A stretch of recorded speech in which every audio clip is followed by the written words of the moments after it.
Hello hi అండి, ఎలా ఉన్నారు? బాగున్నారా? Welcome to our channel Khairunnisa vlogs అండి. ఈరోజు నేను పండు మిర్చి గోంగూర పచ్చడి చూపిస్తాను, చూడండి. ఈరోజు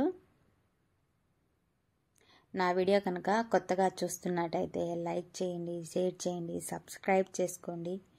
నేను కువైటీ వాళ్ళ ఫుడ్ ఎక్కువ చేస్తూ ఉంటాను. డైలీ నేనేం చేస్తాను కువైటీ వాళ్ళకి అనేది నేను వీడియో పెడతాను, ఫుల్ వీడియో నా ఛానల్లో. ఎవరైనా చూస్తున్నట్లయితే నా వీడియో పూర్తిగా చూడండి, అప్పుడే మీకు అర్థమవుతుంది నేను ఎలా చేస్తున్నాను అనేది. కొత్తగా కువైట్ వచ్చిన వాళ్ళకి యూజ్ అవుతుందండి. గోంగూర పచ్చడి మీకు అందరికీ తెలుసు కాబట్టి నేనేం చెప్పడం లేదు, ఓన్లీ మాట్లాడుతున్నాను. ఓకేనా? చూడండి, నేను ఆయిల్ వేసాను, గోంగూర వేసాను. గోంగూరని బాగా మగ్గనిస్తాను అనమాట. ఎందుకంటే నేను పండు మిర్చి కారం నేను ఫ్రై చేసి పక్కన పెట్టుకున్నాను అనమాట. దాన్ని నేను ఓన్లీ గోంగూరలో మిక్స్ చేస్తున్నాను. ఎందుకంటే మళ్ళీ అన్నీ ఫ్రై చేసుకుని వేయడం, ఎందుకంటే ఎక్కువ ఉంది నా దగ్గర పండు మిర్చి, నేను సేవ్ చేస్తున్నాను. ఏమనుకోవద్దండి, మళ్ళీ వేస్ట్ కాకూడదని అలా చేస్తున్నాను. పండుమిర్చి పచ్చడి ఉంది కదా, అది దీంట్లో మిక్స్ చేస్తున్నాను. బాగుంటుంది టేస్ట్, ఒకసారి మీరు కూడా ట్రై చేయండి. ఓకేనా?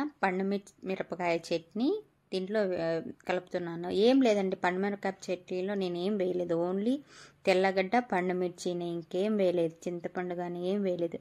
ఉప్పు పసుపు వేసి ఫ్రై చేసి పెట్టుకున్నాను. అది అన్నిట్లోకి యూజ్ అవుతుంది, ఏం కాదండి. ఆమ్లెట్లోకి యూజ్ అవుతుంది, ఇలా పచ్చళ్ళల్లోకి యూజ్ అవుతుందని చెప్పి నేను అలా చేసి పెట్టుకున్నాను పండుమిర్చిని. చూడండి, బాగా మగ్గనిచ్చాను. ఇప్పుడు దీంట్లో నేను పసుపు ఉప్పు వేస్తున్నాను. చూడండి, ఉప్పు సరిపడా వేసాను.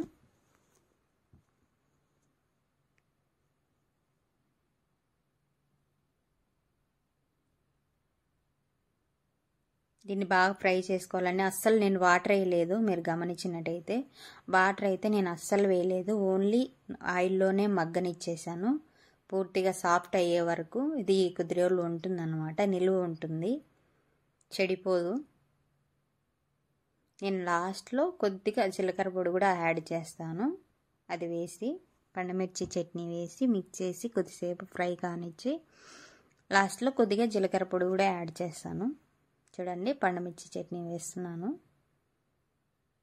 సరిపడా వేసాను.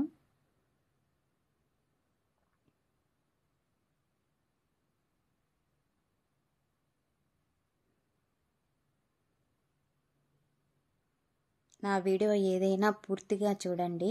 నా వీడియో పూర్తిగా చూస్తేనే మీకు అర్థమవుతుంది ఏంటి అనేది, నేను ఏం చేస్తున్నాను అనేది. సబ్స్క్రైబ్ చేసుకోండి ఫ్రెండ్స్. ఎవరైనా మీరు కొత్తగా చూస్తున్నట్టయితే మీకు తెలిసిన మీ ఫ్రెండ్స్కి కానీ ఎవరికైనా కానీ షేర్ చేయండి, సపోర్ట్ చేయండి, లైక్ చేయండి, సబ్స్క్రైబ్ చేసుకోండి. చూడండి, మొత్తం నేనైతే ఫ్రై అయితే చేసేసాను.